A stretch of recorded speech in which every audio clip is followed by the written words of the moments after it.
screws are out. Push this plug down, grab this, pull up. Comes off of these. Then we're gonna go and take these 3 off, T27.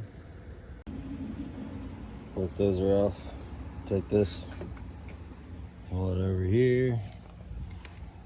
There's a 11mm, don't ask why, nut right here. Be careful not to drop it. Even if you do drop it, you can reach down and get it, loosen it, and then loosen that one, and the door handle will come out. If you're scared you're gonna drop the nut, don't be. I'll show you how easy it is to get it.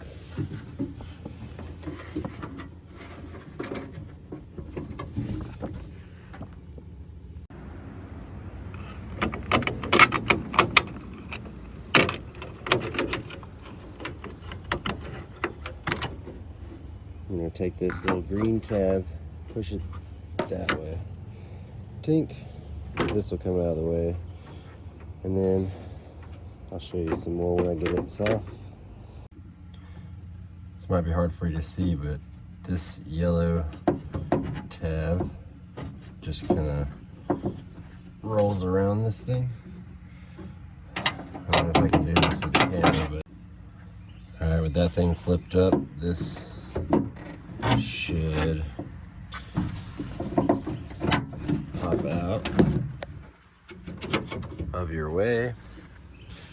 Grab the door locking, door hitching, door clicking thing. Oh shit.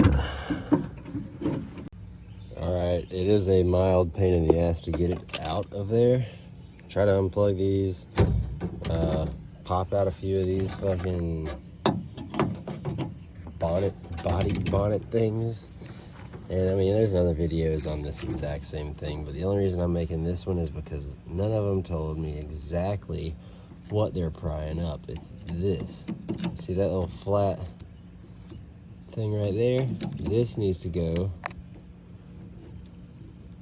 screwdriver underneath this, and then you pull it out towards you. Just whoop. None of the other videos told me. I was looking everywhere for a tab not to break this door lock, but that's the meat and taters of it. And these things do take a lot of like water abuse and stuff being in the door. I noticed this one has a lot of free play in it, a lot of backlash right here. And this one's tight, so we'll see if it's tight enough to do this. Don't forget all your small button-up dealios. You got a couple things after putting it all back together, just to make sure. Let's see if she works, and if it does, you gotta subscribe to this YouTube page. Oh, you gotta subscribe, like, comment, smash that, all the buttons, smash them. Sodium chloride.